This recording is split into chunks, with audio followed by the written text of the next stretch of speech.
Hey, you lovely people watching this video. I'm here, back in Germany, in a beautiful forest, reflecting on my journey, the 4 months in Africa. First of all, I can say it was the best decision I did in my life to go on this kind of travel. I don't regret anything, and it was the best experience of my life. And I learned so much. I really feel different right now, and I really see that I am different, how I behave, especially after coming back.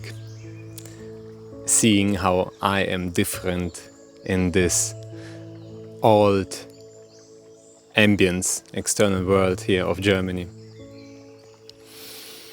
Yeah, when I was on the plane to Kenya on the 7th January, I took my notebook, this one, and I wrote down my intentions for the journey. And there were basically two main intentions. The first one was to feel my true self, I cannot describe it better. Who am I really? To feel it and embody it. And the second one was to trust in life. Stop planning the future and learning to trust in life. Let go and live in the moment. These two were the intentions for my journey. And afterwards, I can say everything what was happening on this journey was about this. Even though in the moment itself, I was asking myself many times in this journey, what am I doing here? Like, am I just wasting time? Like, what is going on? What I am doing here in Africa? Like, I can do the same in Germany, just chilling around. But no, everything was perfect. Everything was perfect. I was beautifully guided by the life. Deep gratitude for this experience, really.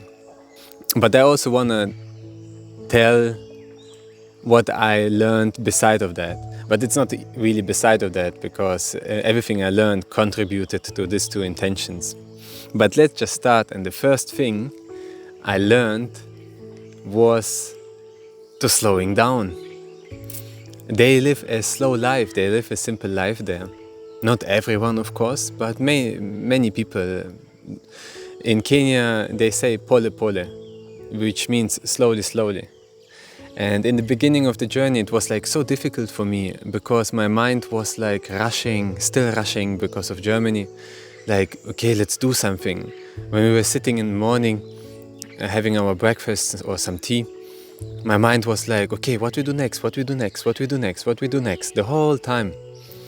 But approximately after 1 month, I adjusted, and it was just fine. I lived in a village for, I think, 5 or 6 days with an African woman in her house. And it was the dry season in Uganda, and it was so hot. It was so hot. And I completely understand why they don't work in the midday, because it's impossible. So what we were doing in the morning, yes, we did a little things, some cleaning up, making some breakfast. And in the evening also we do something, cleaning up or doing some to-dos, around the house. But mainly throughout the day we were sitting in the house or under a mango tree. And we were just sitting there and talking with her and her neighbor. And that's it. In the beginning also there, it was like, difficult to do nothing.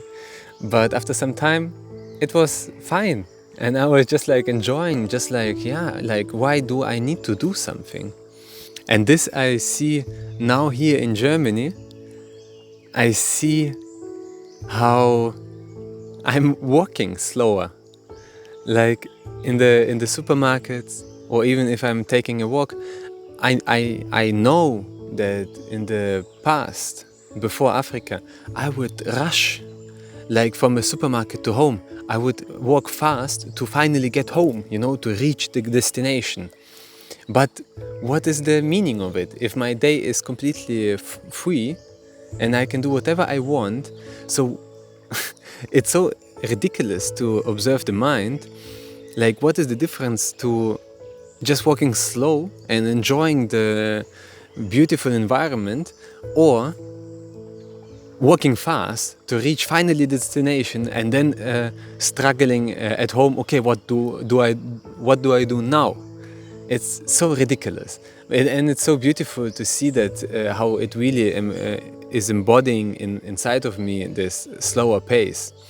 I'm not allowing even like my friends or people who are around me, if they rush, like, when we take a walk, like I just see how people start accelerating, even though we're just walking, just walking. There is no destination. We just like passing time, you could say, yeah.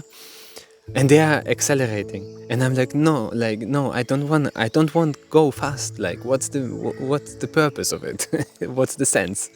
It doesn't make any sense. Let's just enjoy. Like, I don't need to do sport now. The second thing which inspired me a lot in Africa is how they live in a community. Even though they already also start like putting fences, and especially in cities, they live already a life almost like we here in Europe, like where you just live your own life. Everybody does his own thing here, and asking for help is almost like such a big burden, like, I'm sorry, I'm such a big burden to ask you for help, but please, I need help. This is how, for me, it feels to ask in Germany for help, like even friends, I'm being honest. In Africa, when I was traveling, I'm just walking on the street and I don't know, I want some mangoes.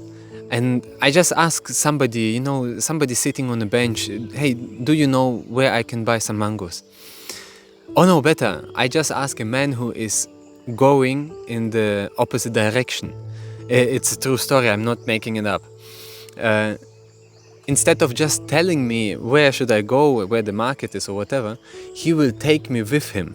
On the way, going with me, he will invite me to their home. Why you stay in a hotel? Don't pay to the hotel. Just come to me. You can sleep here for free. We will feed you, and we will never accept money from you for the food, for nothing. Like, no. Even though you have money and we don't have money, we will not accept money. we just love it to being friendly, heart-opened, open-minded, and welcoming.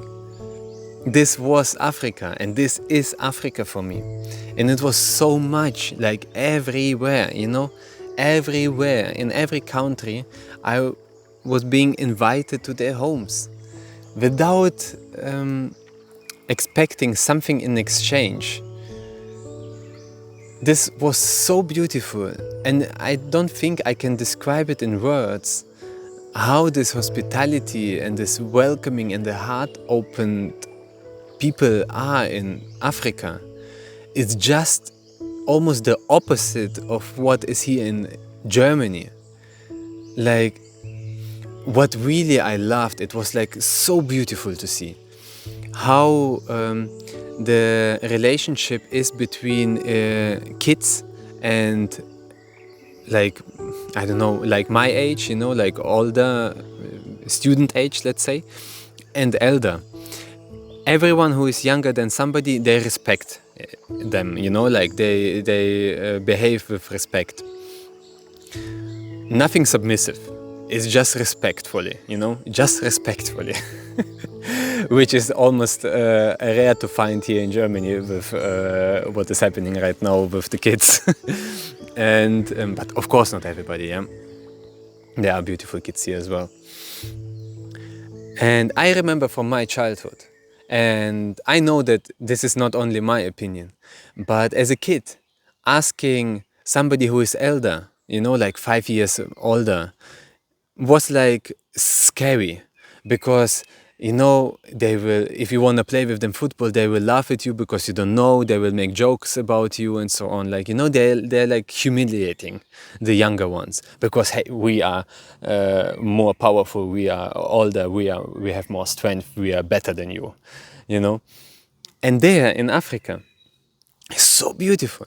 If a kid wants to play football with everybody, they will not only allow him, they will teach him. They will take his hand basically and show them how to do it. They were like so much supporting, like if there is a young boy doing something, an older one will come and ask him, hey, you're right, do you need help? It's so beautiful. It's just like so beautiful. It's just like family, even though they don't know each other sometimes. It's just random people like this. And this was so beautiful in Africa, and this is so beautiful in Africa. This relationships between younger and older people, so beautiful, so respectfully, and so helping. I cannot describe it better. Really, just amazing, inspiring, beautiful. The third point about Africa is a really nice one. Like, I really loved it. I didn't expect that I will learn regarding this topic so much in Africa, but it seems like obvious. If you want to experience real, strong, masculine energy, you should go to Africa, because like the men there, they are like really strong, and I'm sharing here my opinion. I don't say it's the truth. Of course, in Africa, I was not in every country. Yeah, I was only in 4 countries, but like it seemed similar to every country, so I say Africa. And I don't say everybody. Many. There are many men like who are very strong, and because they are not healing, all the traumas, they are in the opposite of the softness. They are too rigid, and therefore a lot of disrespect is happening, and harming each other, abusing the strength, taking advantage like this. A lot of how you say it, raping is happening in Africa, and men don't take responsibility for the kids, just leaving families. Yeah, that's a negative part, a sad part of this strong masculine energy. But still, seeing African men after living in Europe, now coming back, it's even difficult to call the men because they are boys. I'm not saying that I'm like a really strong man, like, I'm learning, I'm still growing, I'm a young man, maybe. But we miss, in my opinion, we miss here in Germany initiations. We had them in our cultures, but yeah, I don't know what took over the church or whatever, but all these traditions got lost. And there, even participating in the Iboga initiation, I was feeling how I'm basically stepping into, like, in the next chapter of my life, and I'm basically growing stronger, like getting in the next chapter, yeah, like next life stage. It happened. It felt like. And here, like, it seems for me, it's just my opinion. It seems as if all the men are just playing men.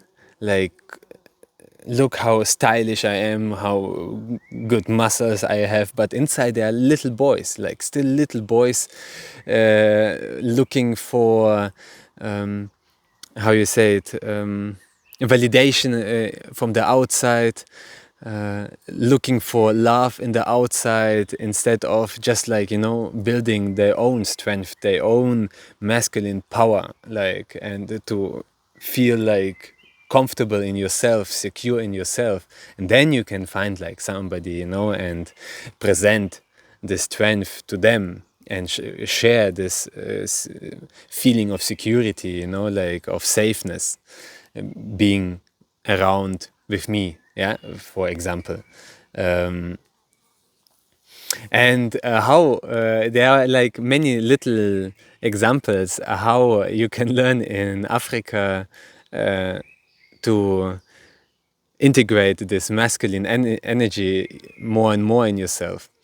One of them is bargaining, like, you know, just showing your balls, you know, when you speak there with somebody who is offering you a bus drive for a double price, like, and you'd like, no, like, just no, you know, like, and you just like pushing like no, like with confidence. You really need to show confidence in Africa. If you don't show confidence, they will take advantage of you. But if you show confidence, they treat you as their own people. And it was like so nice, just like trying it, to do it every time again and again, like trying to bargain and learning from each time. And now like bargaining it for me, I never bargained in my life. But now after the 4 months in Africa, it's like just a game. It's just, I'm enjoying it. Really, really funny. And the other way of learning masculine power, or energy, or however you want to call it, in Africa, is crossing a street, a big street, where, like, you know, like 4 lines are, or how you call it in English, where the car drives. They will never let you pass, you know? They will never let you pass. So I was trying to cross the street. And I'm like, okay, that's not gonna work because there are no gaps, and I don't want to walk a very long way to take the bridge over the street. So I was looking to the locals, how they do it. And it's so nice. So if you want to cross the street in Africa, you just put your hand like this, you show to the driver, you make a signal like, now I'm going, you stop. And you just go and you stop the cars with your, like, no, with your, you know, with your sign, with your energy, with your confidence. You really need to be confident. If you do it like, can I pass? Nobody will stop. Nobody will stop. So I was trying it, like, and I just like, okay, now I go. And they even sometimes like get annoyed, you know, the driver, and then you just like, yeah, what? Like, I need to cross the street, so let me pass. It was really funny. Like, I was enjoying it.